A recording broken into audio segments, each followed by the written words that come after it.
To address the issues facing Tennesseans today, from 10 News, this is Inside Tennessee.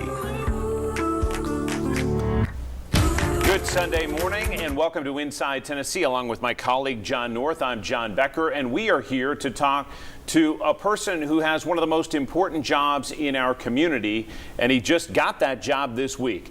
Dr. Jon Rysewyk, selected by the school board in Knox County to lead that county's school system of close to 60,000 students and about 7,000 staff and teachers. It's a pleasure to have you with us from a place he knows well, which is Fulton High School. We're going to get to questions for him, but let me introduce our panel first. Don Bosch at the top of your screen there. He is a Democrat, also runs his own law firm.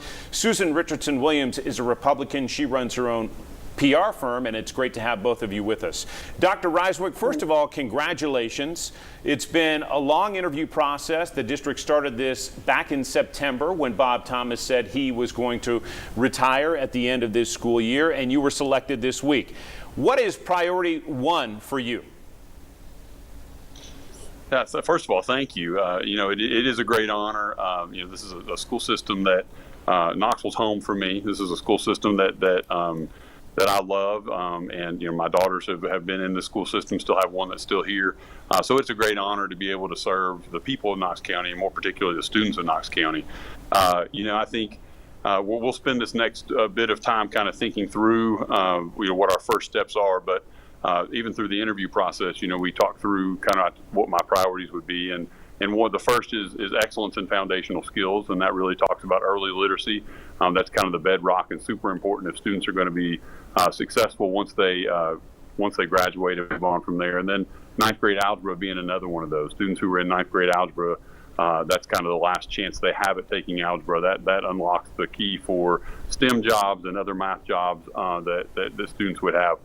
And so that definitely will be where we'll start. We have some other priorities from there, but that's definitely the starting point. Quick specific on that, Dr. Rysewyk, and then we'll turn to John here. In 2021, for elementary schools, grades 3 through 5, the TCAP exams look like this, and let's just pull out one of them. 34.9% of students scored on track or mastered in English ELA, down from 38.8% in 2019. How important is it to reverse that trend, and how do you do it when it comes to kids reading and learning at grade level?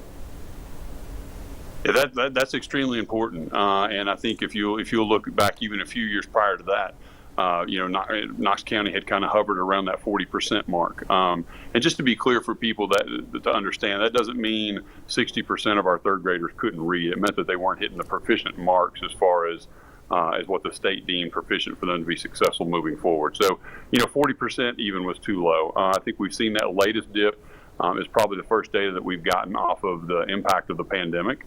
And we know that especially in those kindergarten through second grade classes is where that was, the interruptions to learning, be it from school closures, even though we didn't close much in Knox County, there was some of that, plus the learning curve of virtual and teaching that way. I think we're seeing that impact there. It is important that we turn that around, and it's important that we exceed where we were prior to the pandemic. And the main way to get that done is to make sure that we continue to have that focus at the school level, which is where instruction and intervention happens. And that's going to be making sure that our administrators understand the science of reading, and also our teachers, and that we have supports and skills around them to be able to carry that out every day. Dr. Rysewyk, first of all, congratulations.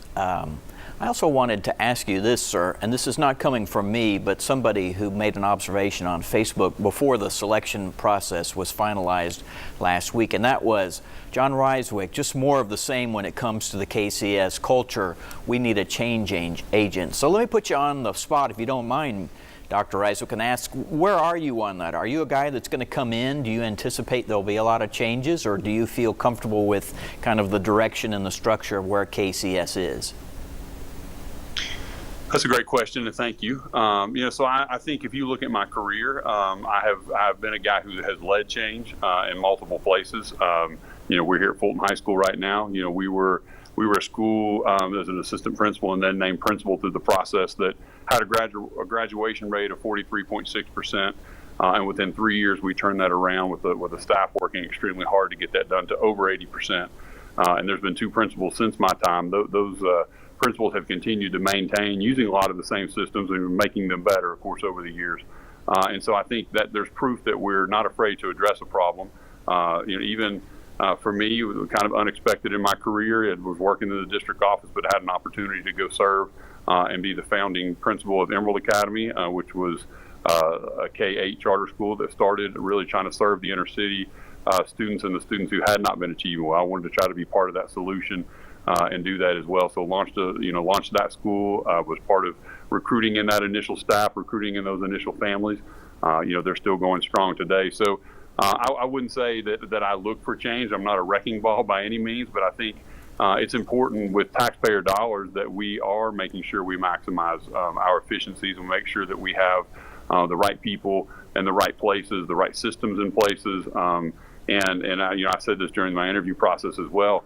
I was thoroughly vetted, and it was a rigorous process that Dr. Cash and I both went through, and I will do the same for the staff that we have moving forward. Again, we owe it to the students, and we owe it. We get one chance to set those expectations and those systems in place so that we can improve. So I can't tell you that it'll be massive changes or not. I think we'll be in a situation in the coming weeks that we'll be evaluating that to make sure that we're ready to give the students what they deserve. We're going to take a quick break on Inside Tennessee. Back with more with Dr. Jon Rysewyk. We'll get to questions from Don and Susan right after this short break.